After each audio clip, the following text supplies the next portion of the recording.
ओम शांति।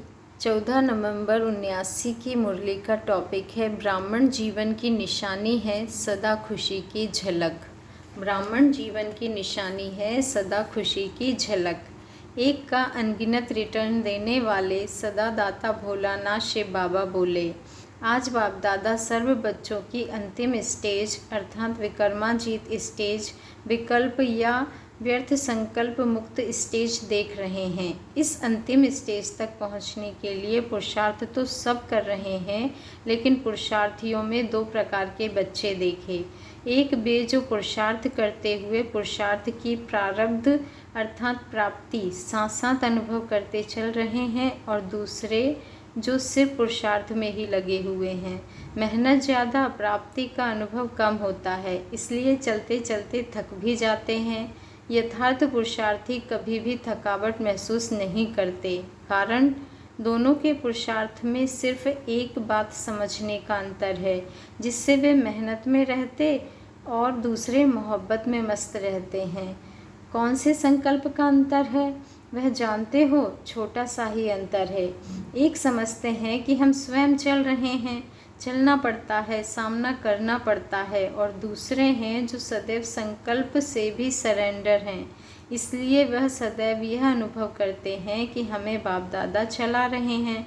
मेहनत के पाँव से नहीं, लेकिन स्नेह की गोदी में चलते रहते हैं, इसलिए वे स्नेह के पाँव से चलते जिसमें थकावट नहीं होती। स्नेह की गोदी व झोली में सर्व प्राप्तियों की अनुभूति होने के कारण वह चलते नहीं, लेकिन उड़ते रहते हैं।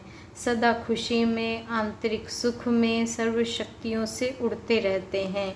अभी अपने से पूछो कि मैं कौन? संगमयुगी ब्राह्मण बच्चे जिएंगे, चलेंगे हर कदम में स्नेह की गोदी में। ब्राह्मण जीवन की निशानी है सदा खुशी की झलक, प्रत्यक्ष रूप में दिखाई देगी। खुशी नहीं तो ब्राह्मण जीवन भी नहीं। संगम युग का महत्व बाबा ने अब बताया है। संगम युग का महत्व कई बच्चे समझते हैं कि संगम युग पुरुषार्थी जीवन का है। बाबा ने कहा कई बच्चे समझते हैं कि संगम युग पुरुषार्थ का जीवन है और भविष्य जन्म प्रारब्ध का जन्म है। वे समझते हैं कि जो बाप दादा का वायदा है 1, 2 और लाख लो, यह वायदा भविष्य के लिए है, लेकिन नहीं, यह वायदा संगम युग का ही है। जैसे सर्वश्रेष्ठ समय, सर्वश्रेष्ठ जन्म, सर्वश्रेष्ठ टाइटल इस समय के हैं, वैसे सर्व प्राप्तियों का अनुभव, सब वायदों की प्राप्ति इस समय होती है। भविष्य तो है ही, लेकिन भविष्य से भी वर्तमान श्रेष्ठ है। इस समय ही एक कदम अर्थात एक संकल्प बच्चे करते हैं कि बाबा हम आपके हैं, और रिटर्न में बाप हर संकल्प, बोल और कर्म में अनुभव कराते हैं कि मैं आपका हूँ, अर्थात बाप आपका है। एक संकल्प का रिटर्न सारे संगम युग की जीवन में बाप आपका ही हो जाता है। एक का सिर्फ लाख गुना नहीं मिलता। जब चाहो, जैसे चाहो, जो चाहो, बाप सर्वेंट रूप में बंधे हुए हैं, तो एक का लाख गुना तो क्या, लेकिन अनगिनत बार का रिटर्न मिलता है। वर्तमान समय का महत्व चलते चलते भूल जाते हो। इस संगम युग को वरदान है। कौन सा? स्वयं वरदाता ही आपका है। जब वरदाता ही आपका है तो बाकी क्या रहा?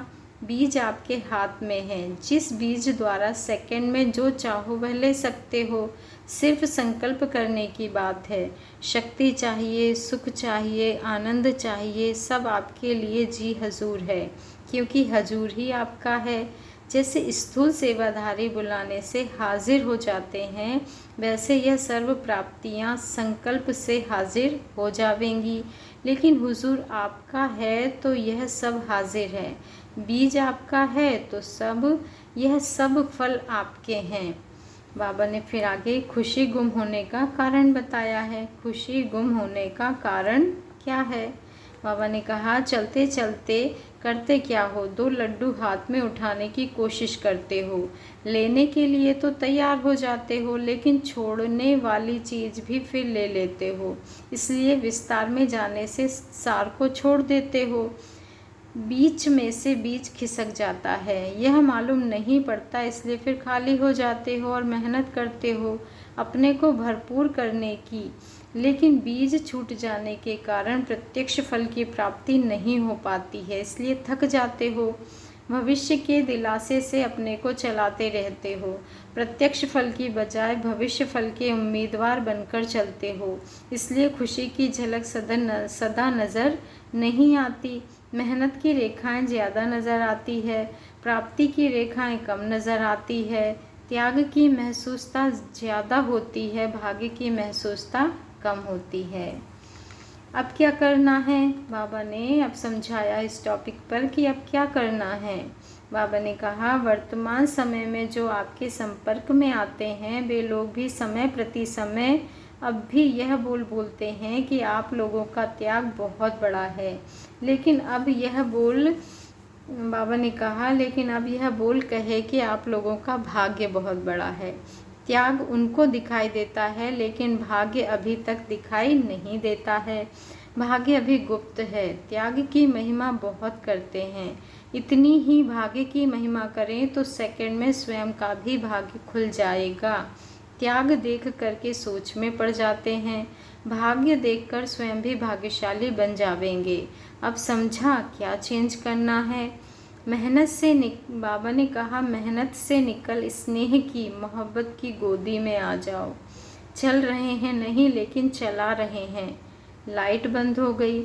बच्चे अंधकार में रहते हैं तो बाप को भी अनुभव होना चाहिए कि ऐसी दुनिया में बच्चे रहते हैं। यह प्रैक्टिकल अनुभव होता है। अच्छा, अब समझा क्या करना है? भविष्य फल के पहले प्रत्यक्ष फल खाओ। सदा हजूर को बुद्धि में हाजिर रखो तो सर्व प्राप्तियां भी सदा जी हजूर करेंगी। अगर हजूर हाजिर है तो सर्व प्राप्तियां चुंबक के समान आपे ही आकर्षित होती आवेगी। समझा? बाप दादा बच्चों की मेहनत देख सहन नहीं कर सकते। ऐसी श्रेष्ठ आत्माएं डायरेक्ट बीज से निकले हुए तना स्वरूप बच्चे हो। ऐसे श्रेष्ठ बच्चों को सर्व सहज प्राप्तियों का अनुभवी बनना है। अच्छा, ऐसे सर्व सहज प्राप्तिवान, सदा सागर के समान सर्व में संपन्न, सदा बीज को साथ रखने वाले, बीज रूप स्टेज में स्थित रहने वाले, विकर्मा जीत, विकल्प जीत, ऐसे लक्ष्य को पाने वाले, सदा निश्चय बुद्धि और निश्चिंत रहने वाले बच्चों को बाप दादा का याद, प्यार, गुड मॉर्निंग और नमस्ते। और रूहानी बाप दादा को भी हम बच्चों का याद, प्यार, गुड मॉर्निंग और नमस्ते नमस्ते नमस्ते। शुक्रिया बाबा, शुक्रिया।